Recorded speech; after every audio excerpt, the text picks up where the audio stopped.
Welcome, and thank you for joining us today on the Leadership Cafe, where we talk to extraordinary people leading remarkable businesses.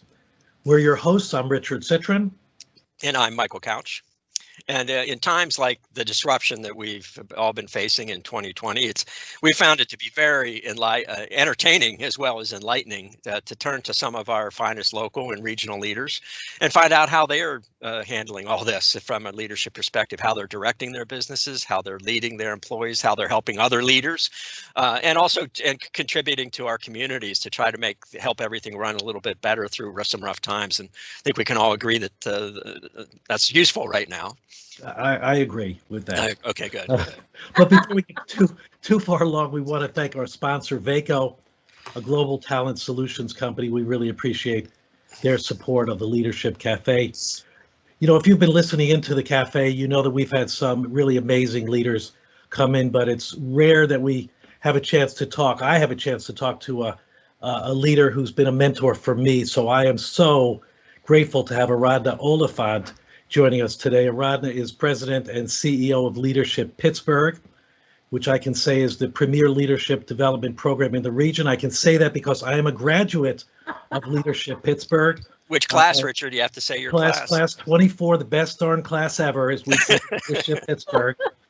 And, you know, Leadership Pittsburgh, and there are these leadership programs all around the country, but Leadership Pittsburgh is one of the oldest ones. It's been around for 37 years, 37 years of classes that have been contributing to leadership in this community, and there are programs in all communities that are making a really meaningful difference in how communities are thriving and growing, and particularly during these times. So Aradhna, thank you for joining us. It is great to have you with us on the Leadership Cafe.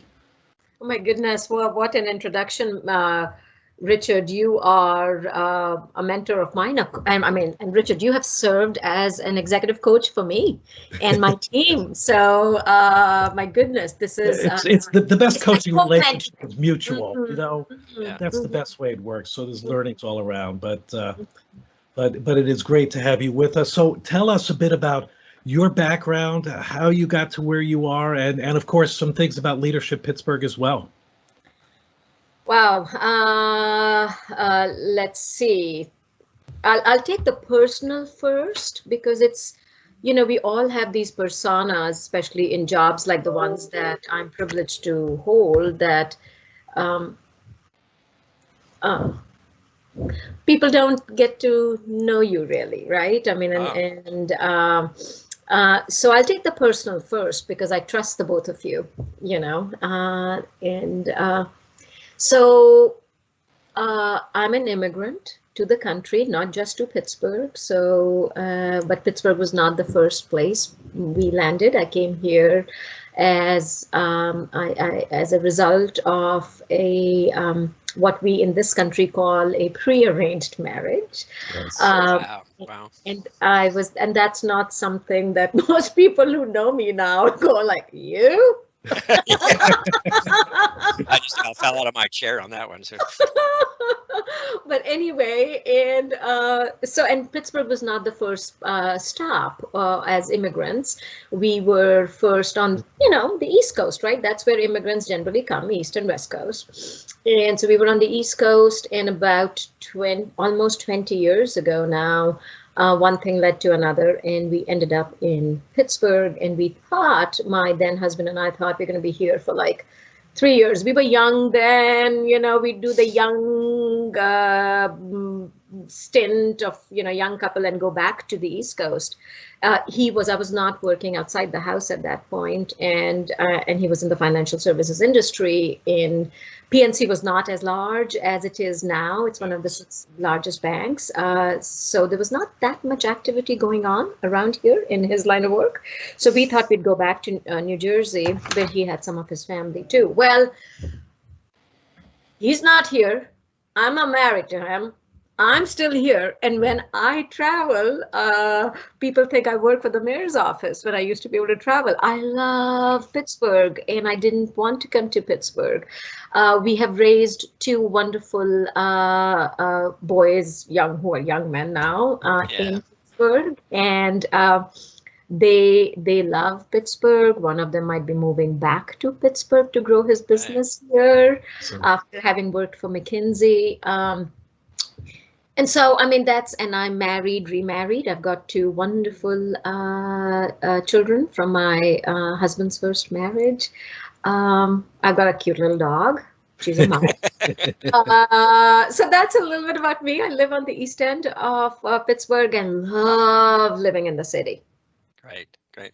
Is your pet a COVID dog, or you've had your pet for a while? No, my pet is what we call in my house a hopeful daughter-in-law dog, because my daughter-in-law to be liked that pup. And I didn't want it, and she came with us to the shelter, and my husband and I was going to walk out of that shelter. I was not ready for another dog. And my husband looked at her face and said, look at her face. She might be your daughter-in-law at some point. She loves this dog. I didn't know he was playing me. So of course I bought that dog. The daughter, we did get that daughter-in-law, but she's in Singapore now with my son. But my husband knew how to push my buttons. Good. Nice story.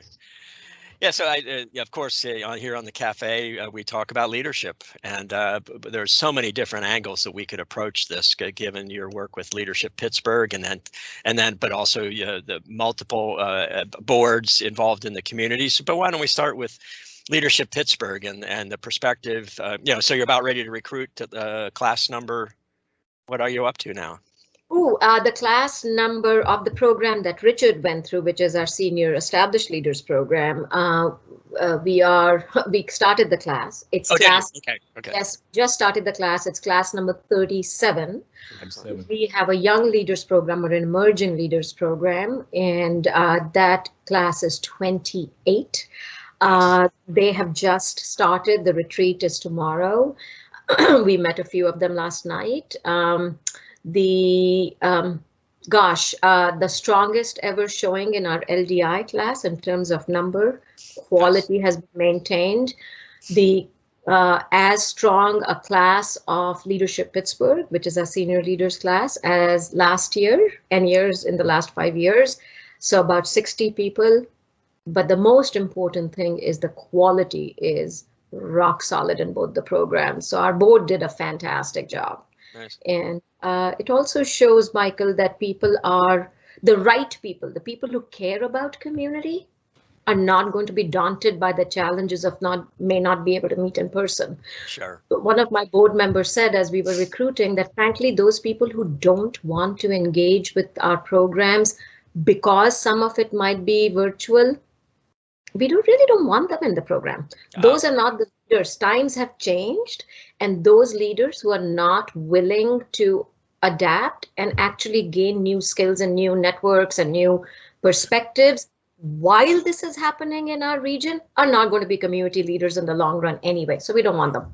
So, excellent perspective. Yes. This is one of the interesting things, and I alluded to it earlier, that there are these leadership programs across the country in almost every community. Yeah. And what I think is so interesting about Leadership Pittsburgh and these leadership programs is that it's different from other leadership programs, and it's not just talking about how to be a better leader in your business or with your management team. It's really about taking the leadership skills and doing something not just for your business, which would be an obvious result, but also about how to be a greater leader for your community. And this idea is I think, so powerful, and was certainly a big draw for me. Because it takes this notion of leadership beyond yourself or your immediate world in greater service to something more meaningful. How has Leadership Pittsburgh accomplished that, and what's different in that kind of leadership approach in your retreats and your training, in the training programs you do with your leaders every month, Aradhna? So yes, you hit it. Actually, our name is a misnomer, but there is so much attraction behind the name. There's so much brand value attached to the name that we have considered saying, should it be called Leadership of the Pittsburgh region? Because that's what we are, right? We are not, but people see us and say, see the name and go, oh, I got my own leadership. I am a leader already. Those kinds of, well, by the way, the people who say I'm a leader already, those people we don't want anyway. So,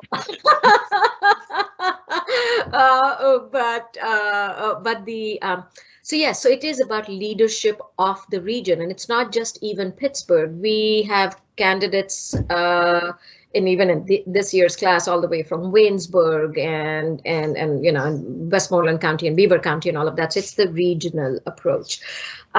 The Leadership Pittsburgh program, which meets about once a month, the meetings are around an issue of importance to the region. So there is, there is a mentor of mine, another mentor of mine, Richard, in the field, not locally, who says you can't lead a community you don't love, and you can't love a community you don't know. Yes. So think about that. The other principle we hold very dear to us, I believe it has biblical roots. I'm not Christian, but I believe it has biblical roots. So you all can correct me if you know, that of servant leadership. A leader is always in service of others, other people. Those other people could be their own teams. We hope through our programs, what they get is how to be a better leader in service of things which may not be just about you, your family, your quarterly bonus, perhaps even just your own school. None of those things are bad. They are not, but to look beyond yourself. And that's what a community leader is. Mm-hmm. And how do you do it? So we expose people to issues, we expose people to existing leaders, we expose people to strengths, we expose people to opportunities in the region. And that's what the curriculum is all about. Mm-hmm. Yeah, and I think the perspective that you bring there, is what we've heard as a theme, throughout the cafe. Mm-hmm. So I think it's the broader community, the greater purpose. We heard it specifically from nonprofit leaders that during a challenging time when there's all this pressure, we step back and remember why we're here. What's our mission? What's the real overriding purpose? There's a greater good, and their longer term perspective makes all the difference in doing a quick pivot. Yeah. So, is that how you perceive it as well?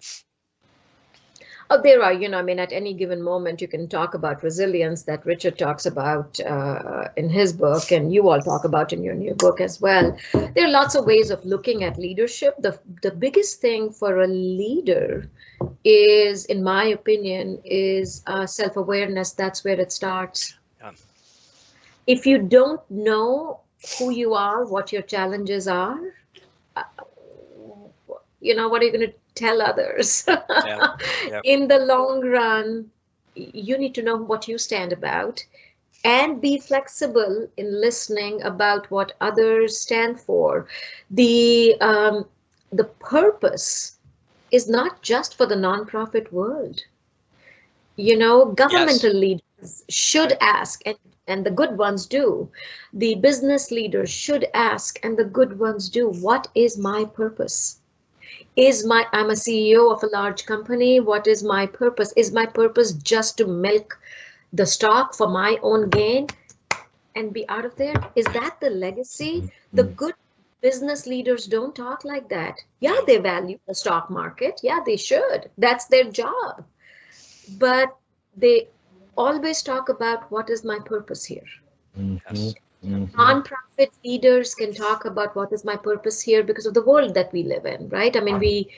Our purpose by definition should be larger than what our organization is, because our organization is there to serve a larger purpose. Right. Good leadership always asks, why am I here? What is, in fact, in our organization, we start almost every meeting, and now it's become a joke. Like we start with, so we are gathered here for, and we always have a purpose check-in. Excellent. That's great. Yeah, we start off a lot of our work with organizations, of course, around strategy, greater purpose. But there's a quote from Peter Drucker when he was asked about leadership and leadership development. His first question was, "Well, leadership for what purpose?" Well, for what And purpose? and it's got to be a perspective that leaders bring and consider all the time. And you mentioned something. Yes, I'm privileged. I am old. I've been around a long time, and I'm an Indian woman. People need diversity on their boards, I guess. Yes, so I have been privileged to. And by the way, that's not a bad thing. You should have diversity on your boards. Yes. Not just me. That's a very good thing. Even on the boards that I'm privileged to serve on. Oftentimes, I see conversations going in a certain direction because board members are just swooping in only once every 4 months, once every 2 months. And they know and care about what they care about at that minute with the limited amount of intelligence that they have. And this goes across the board. Governmental commissions, business sector boards, nonprofit boards, university boards. It's very easy for board members to go, one thing comes up and they go chasing the squirrel. Right. Yeah. What I have found is that the right board leader, whether it is another board member, or if the CEO is a strong board partner, is to say, can we just take a step back? Why are we talking about this? Why are we thinking about this? And so I think that asking the why is extremely important, because if you don't know the why, you'll probably do the wrong thing. Yes. So as you think about 2020, Aradhna, and the pandemic, the issues around racial and social equity, women's issues, all of these things have become so prominent this year and have really, just honed our focus. How have you seen leaders respond to these kinds of challenges, and what's been your thinking about how to address these issues within your organization, as well as in the larger community? Okay, so those are a lot of different questions. You can pick one. Okay. All right. So I'll just say this, and then if we have time, we can come back to it, is that I worry about the advancement of women in leadership, about what this COVID situation is going to do to women in particular. And so I can come back to that later. I really worry about the young women, especially the ones with children at home. And if they are a part of a dual career family, I worry about the women. More. I mean, I'm a mother of boys. It's not like I don't worry about my men, but I worry about the women. Say more about what your concern is for women in that situation, and women's leadership in relationship to the pandemic. What are those concerns about? So as Richard and Michael, you both know, we have a Young Leaders Program, an Emerging Leaders Program, Leadership Development Initiative. When I talk to the young women in particular in those programs, like last year, we had to pivot in the middle of the year into going virtual. And this year we are starting virtually. I find them struggling the most if they're in a heterosexual married relationship. Let's assume a woman and a man, and both of them have a career that they're both aspiring towards, and they have 2 little children. If the daycare center is closed, which it was during the pandemic in the early days, right, the woman has more of the burden of taking care of the children, no matter how caring the husband is. It's just and so they have really struggled. The young women have really struggled.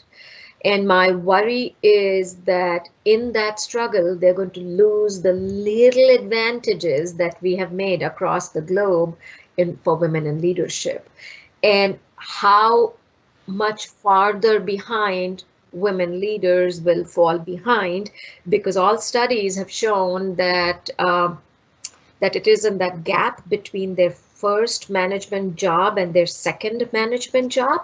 That's where the biggest drop happens. It's not in the entry, but that's where the biggest drop happens.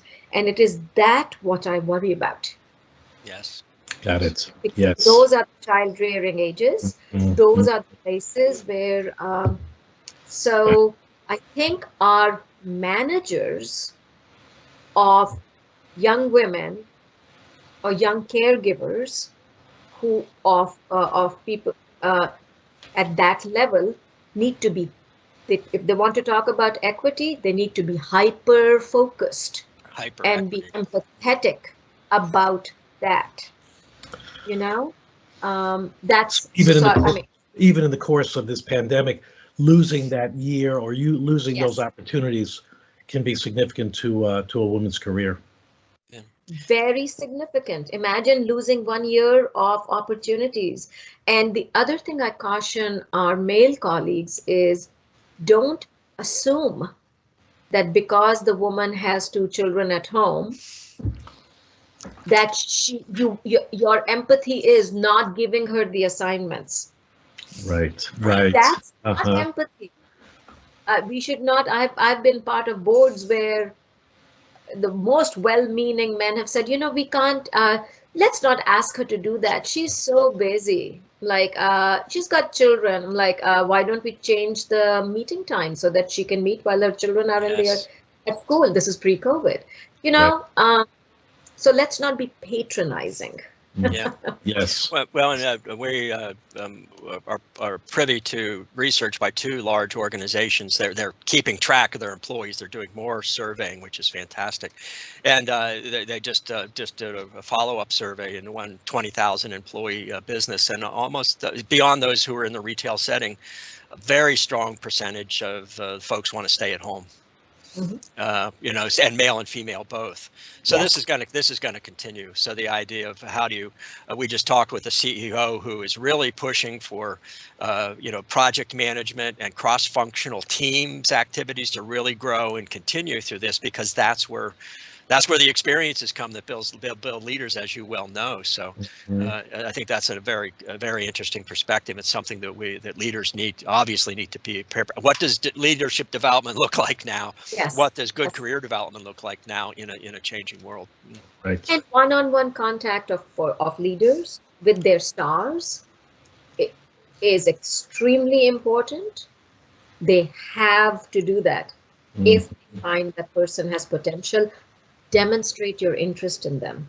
Yes, yeah, that's the other piece that came out of the global research that we were participating in, is that people felt that they were being very well communicated to, but they felt like they lost their voice. They lost the connection. So I think that's a phenomenon. So take the extra time and effort to make the one-on-one contact. Listen, leadership is being called to service. Anyone, you know, what is that saying? Richard might have heard me use it. Anyone can captain a ship when the waters are calm. Yes. Waters are not calm now. Right. Leaders are being asked to do more, and they should if they consider themselves leaders. That doesn't mean that they don't take a breath and meditate once in a while or take walks in nature. They have to fuel themselves.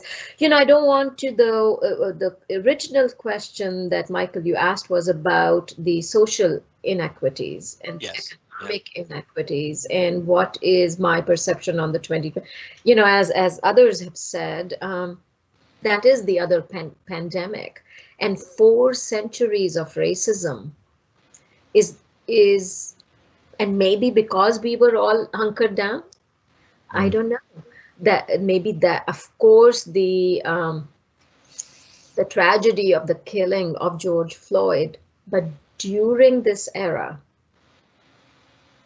when it was not easy to get distracted, is really bringing it to the fore. And we have to take it very seriously for the sake of our economy. Leave alone. I mean, there is a moral imperative and all of that, trying to set history right, all of that. But unless we, especially in this region, if we can't and don't address that inequality, keep falling farther behind other competitive regions. Mhm. So there's a lot that I'm passionate about here, guys. Yes, Yeah. absolutely. Yeah. Thank you. We'll have to have you back for a second and third cafe session, I'd say, at some point. So.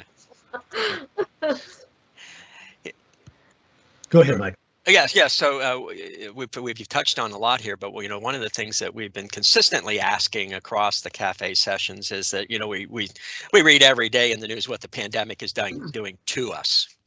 But we've been asking leaders, let's switch that around. What has the pandemic done for you? And from your perspective, what might be some of the positives? What's some of the good things that might come out of this? So this is going to come as a shock for anyone who listens to this and who knows me, that I'll again start with the personal.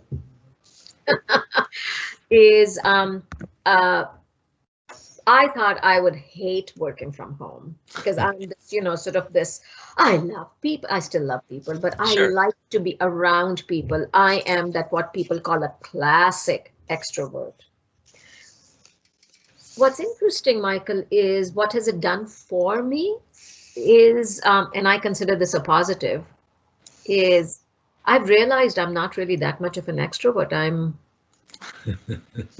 an introvert. Mm-hmm. And that's positive in my world because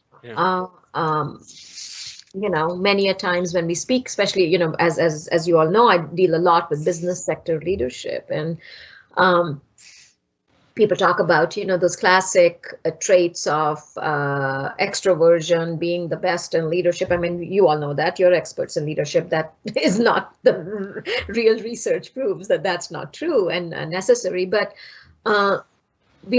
and so I consider it a positive. I'm much more of an introvert than I ever thought. So, yeah, and that's that we have actually gotten to the point where we try to stay away from labels, like introvert and extrovert, because it ignores context. Yes. And when context changed, people who think they are one thing could actually be another, and for the most part, it's positive, like you've just described. Yeah. Great discovery. Yeah, because the leaders have seen their teams step up in ways they never expected when the challenge and this new context is here. One of our teammates who is who's a wonderful thinker but doesn't talk that much unless invited to, she's blossoming in this modality, because if she starts to talk, let's say we are having a meeting on Zoom or any other platform, her thing lights up. So someone can't talk over her without realizing that they are talking over her. Yes. So, I mean, these are minor things. Yeah. They make a big difference. And our team is more resilient. When I talk with other leaders, what they're discovering is they like getting to know their people. That's a positive.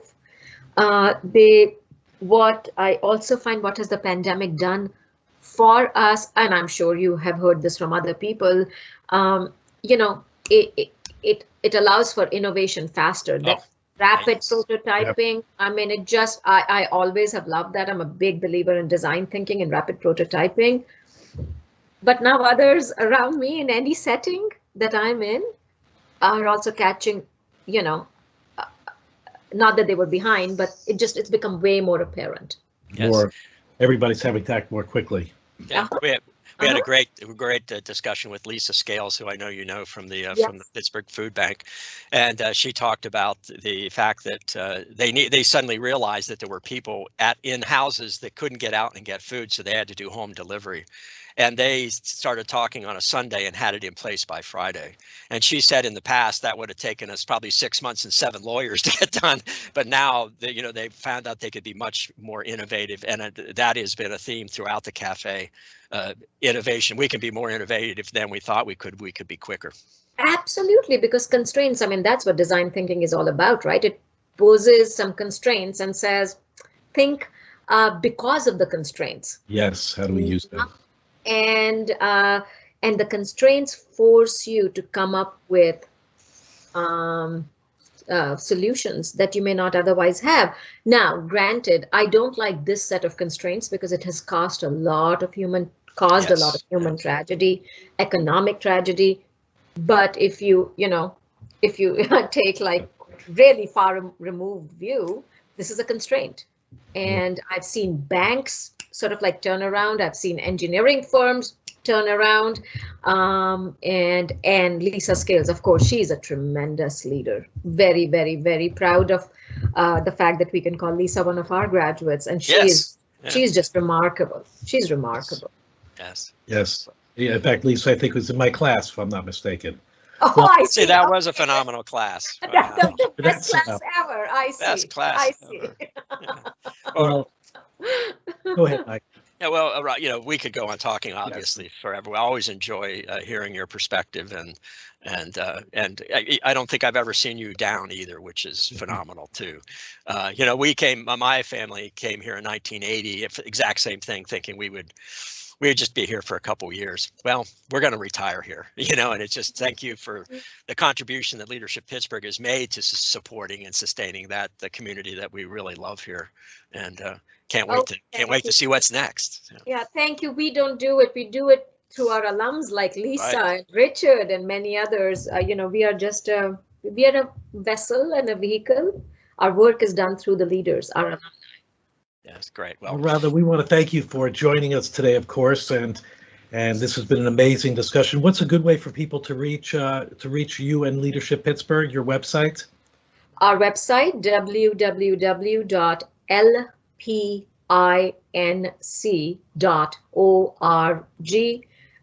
Shoot me an email. My email is on the website. Very good.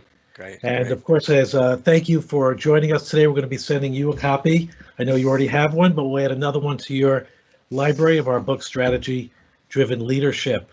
We want to thank our sponsor, Vaco, for helping make the Leadership Cafe an important place to meet amazing leaders like Aradhna Oliphant. And remember, you can hear this podcast on our websites, as well as the Vaco's website. It'll be posted on Spotify and other podcast sites, and hopefully distributed through Leadership Pittsburgh as well. We want to thank our amazing producer, director extraordinaire, Michelle Jarzowski, providing such amazing support and for all of us at the Leadership Cafe. Thanks for joining in. I'm Richard Citron. And I'm Michael Couch, and we look forward to connecting with all of you on the next Leadership Cafe. Thank you.